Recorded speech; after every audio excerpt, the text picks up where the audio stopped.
Hello, everybody, and welcome back to another game review. This time for Gone Home. We did this gameplay in one walkthrough, but we didn't get everything, so there is a chance that you guys might find something more in your walkthroughs. Walkthroughs, gameplays, etc. Um, but before we get into this, I need to announce what tomorrow's video is going to be.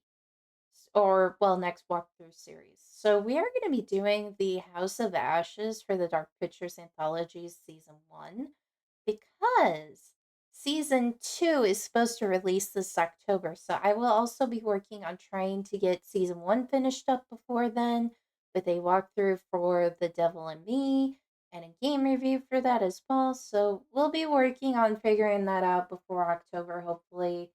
But tomorrow will be the House of Ashes. I've done it where everyone has survived, so um get ready for Vampire Mayhem tomorrow. But with that said, let's get into this game review for Gone Home. If you are new to my game reviews, this is how I evaluate any and all games. So I do story, graphics, music, characters, control, and gameplay. And this is normally what you will kind of see usually in a gaming review.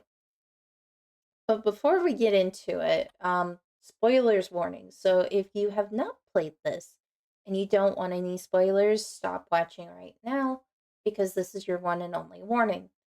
With that said, let's go ahead and get started with the story. So if you guys have ever heard of the game, tell me why. I've already played this. If you guys haven't seen my walkthrough, um, you'll kind of see some similarities, but again, this is not set in 2014 or 2015. This is set in 1995. This is pre um Pride Month, pre LGBTQIA plus movements, and stuff like that. So this is like I said, pre all of that, but this is also a coming out and discovery story. Yeah, Um discovery story. I can English today, I promise. Um where a girl who has no idea of like why she is interested in girls um he's suddenly interested and kind of exploring this kind of creepy, kind of weird mansion that was inherited from the father's uncle. Well, his father's uncle. So this is just kind of a lot of mystery. And like there's little clues all over the place. Because the main character returns home and nobody is home. Mom is not home, dad is not home, sister Sam is not home. So like it's a lot of confusion. Um so here's some stuff. It is a great story. Like I love it. It it's kind of where like as you progress solving this mystery, um you learn more about Sam and why nobody is home. Because I don't want to spoil the ending if you haven't seen the ending or, haven't played the game yet. But it is a great story. I can't go on and on and on. Like, the more you discover things, the more you kind of see what's happening. And it's set in a scary setting, but it's not true horror. It's just scary ambiance, more or less.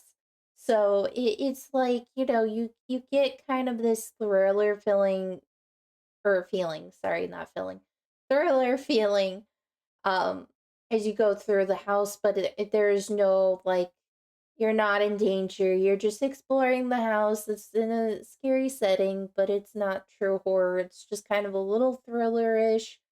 Um, as you're investigating, it's kind of like a thriller mystery almost, minus like, the other usual elements in a thriller mystery. Um, so like all of that is good, but there's only one con with this game that I wish the indie developer would fix. And that is I'm very dissatisfied with the ending. Like, even if you find all the clues, the ending doesn't even show you if, like, the sisters reconnect or anything. Like, it doesn't really answer any other questions than, okay, this was the mystery. We solved it. So like it's just one of those things that I think the indie developer could elaborate on or maybe make a sequel or something to where if we get everything, we can see it all. Get the true ending. So because of all that one con, it did get a 9 out of 10 because I love this story. I eat these stories for breakfast, guys. Well, maybe not literally, but you know what I mean. I just I can't get enough of great stories. Graphics. Now, when I saw this game cover, I immediately thought, oh, this is going to be a very scary game, but it's actually very deceiving, which is pretty cool because it's like, okay, do I try this game? Do I not try this game? And the graphics in that game, like it doesn't even feel like an indie game because this is an indie game. It feels more like a professional made this. And as you examine clues, it almost brings us into this 1995 large mansion. So it's really, really good. Uh, I can't go. I could go on and on about this, honestly. So, what are some of the pros and cons? It is very realistic. It, like I said earlier, it didn't even feel like it was made by an indie game developer. I thought it was made by like a professional company or something. So the fact that an indie developer took their time to make this short game, like very short game that could be beat under an hour and a half or so, amazing. And honestly, like there are no cons for this, guys. I literally could not think of any. In all honesty, because this is set in the time period of 1995, so it's going to be more like 1995-esque graphics of like, that time frame. So I feel like there is no cons with this. Like it's set in the right time frame. It's just beautiful. And I very rarely give like this rating.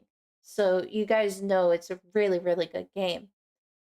But I gave it a 10 out of 10 for the graphics. Like, it is that good. You can't even tell the difference of it being a professional versus indie. You really can't. Um, Next is music. Chris Remo made the music for this game. Now, I did not play with music, but I have played the game before off stream and off recording with music. And you kind of hear the music in the like opening title and ending credits and stuff like that. And the cassette tapes, which are really cool element as you explore the house. Um, but the other cool thing about this that I kind of looked up, couldn't get a lot of information, but did briefly look up, is that the music um director of this game, I guess, because I don't know the official title for indie games, but the music creator slash director of this game is actually a friend of the creator of the game. So it's just like when you know something like that, you know it's gonna be harmonious for sure. So the music pros and cons, it is beautiful. Um And a lot of that music emphasizes the moment regarding like like moments with Sam as we listen to her recollect and kind of explain things to her older sister Katie about what's going on and the friction between her and her parents. However, there's only one con that if Chris Remo could like let us know, like that would be great. Or like the creator could create like a little streaming mode version of this.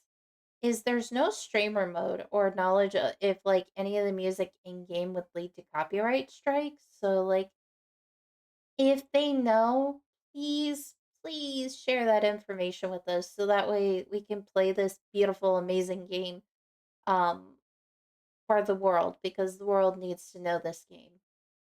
Especially for those in the LGBTQIA plus community. because I love playing stories like this, and I think we need more stories like this in the world. So, with that said, with that one con, I gave it a 9 out of 10 because, like, it's really good music too.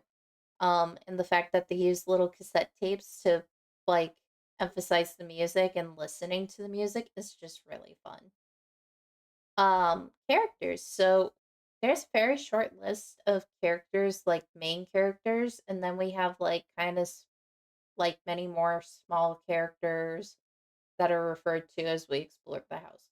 So mainly we're playing as the main character, which is Katie.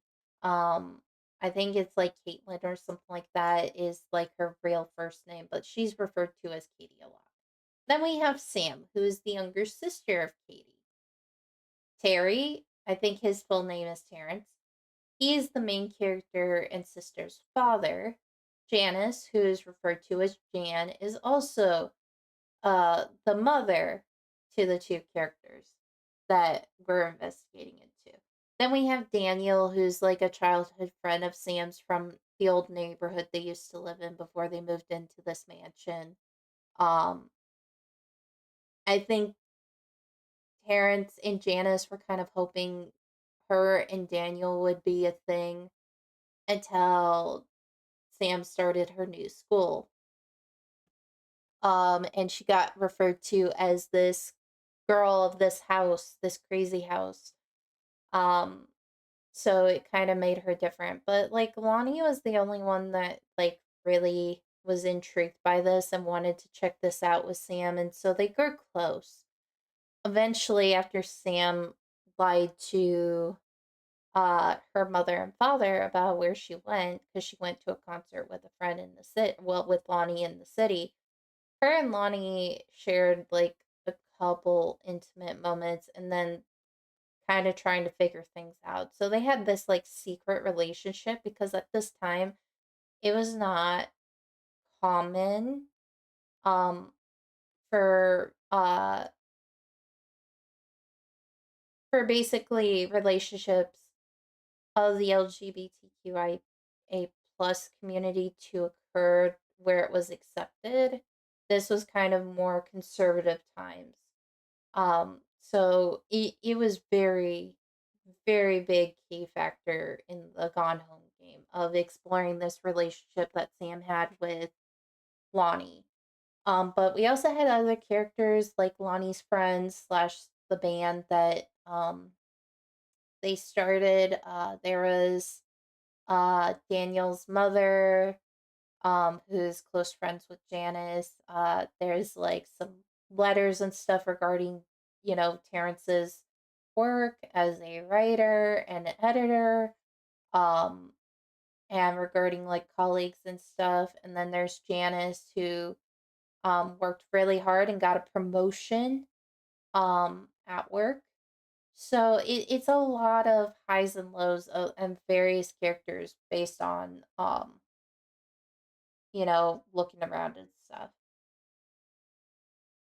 Characters pros and cons. So I like the fact that we hear Katie, Lonnie, and Sam's voices. So Lonnie is the girl that we hear right before Katie's like message on the answering machine. Sam, we hear a lot as we like find evidence of like what happened, why it occurred. And we also get to see like photos of the family, um, the picture of Lonnie in the locker, like, each character has a purpose, even the small characters. And what makes it kind of interesting is we kind of see why Sam was attracted to Lonnie, and the importance like to put her in a locker that had a locker combination kind of deal. So like it's a lot, but it's really good.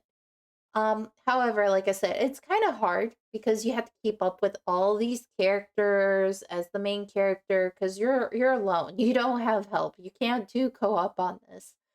Um, but you work together to unravel the mystery. And it's also sad because like when you find evidence of like the dad and the mom, you don't really get to hear their voices. Um, and they don't even leave a note behind. Sam's the only one that leaves a note behind. And It's like, okay, we're a mom and dad. Where is Sam? Like, we don't go out looking for them. Like, we don't even get that opportunity. And it's kind of sad. Like, I wish the creator would add their voices so we can kind of understand, the struggles that they were going through and stuff. I think it would be a nice little element and it would kind of help us personalize with some of the characters. So I gave this a 9 out of 10 just because of the minor cons with the characters. But the characters serve a purpose. It's not like they don't serve a purpose. It's just so much information. But then again, this is a mystery, so it's always going to be information overload with mysteries. Controls. They are very easy to use. Um, Very rarely do we have very easy to use controls. Because newer games they tend to be very complex, but it's so nice to have like very easy to use, and like if you're lost, you can check the pause menu for the controls on console. And the creator, I think, keeps this game up to date, or at least it seems so, because the last time I played, there was no map, there was no journal, there was no like list of inventory. It was just like pause menu and stuff like that. So it was really nice to have that element of um that, and not to mention like I think one of the times when I was playing, the lights went off down that hallway, like the only hallway you can go down, the first time, and I was so scared that I stopped playing. But when I played this previous time, it actually stayed on. The lights stayed on. They didn't go off this time. So it made it like where I didn't scream my, vocal cords on your guys' poor ears like I normally do. So it was really nice to see that the creator does keep this game up to date. So with that said, pros, very easy. Location in case you need to see controls, and it's very fun. It's not like, out of the excuse me, out of the wazoo where it's just like, putting nonsense controls for no reason and for complexity purposes. Like it's very fun using the controls to like investigate this mystery. And there's really no cons, so I had to get this a 10 out of 10. Because if they're fun to use and it's very easy, like that's what games should be with the controls. Fun and easy to use, not difficult and complexity. And then last but not least, gameplay. It's a big mystery. Like you're figuring out why your sister's not home, where your parents are, kind of deal. We're assuming they're looking for Sam based on the note, but we're figuring out like why the house is empty in the first place. Like what happened in the year that Katie went abroad across, like backpacking across Europe and stuff, and coming back a year later. Like what changed? And the exploration in this game like is amazing. I wish we could go outside, but we can't go outside because it's raining and it's a thunderstorm. So it makes sense. And not to mention, like if you feel like this is a professional game, this indie game is going beyond like indie game status, I feel like. But it is an indie game, and it just the fact that it's an indie game, it's kind of like feeling more like it's a professional that made this, and you can kind of appreciate it in this gameplay. So with that said, let's go to pros and cons. It's nothing complex. Um, it's a very engaging mystery, and not to mention you could go at your own pace. Like you could save at any point if you have to quit at some point. But it's very engaging, very relaxing, kind of going at your own pace. There's no like time sensitivity or anything. It's just, simple. However, there are cons. The atmosphere it's set in. As someone who hates thunderstorms, this is very triggering to people like me. If there was a way to kind of reduce that without removing sound effects completely, that would be great. But the atmosphere definitely could be intense. And it's luring to look scary when not scary or true horror genre, like for the game itself and the cover. I feel like if it wasn't so intimidating, it would invite more players that don't like horror games to play this. So I gave this a 9 out of 10 because of that. And overall, this game got a 56 out of 60, which is an A plus almost. Um, if they fix those minor things, I think it could make the game really good, really amazing, and not to mention, you know, make it more fun. Like I said, it's not really that scary. It can be intimidating, but I promise it is not a horror game. It's kind of like a thriller mystery, so I hope you guys will consider playing this. I know I love playing it, and playing it again after such a long period of time. I forgot how much I enjoyed it. So, with that said, uh, tomorrow we're going to be doing the start of House of Ashes and then continuing that probably next weekend before another review. Don't forget to like, comment, and subscribe, and I'll catch you guys in the next video.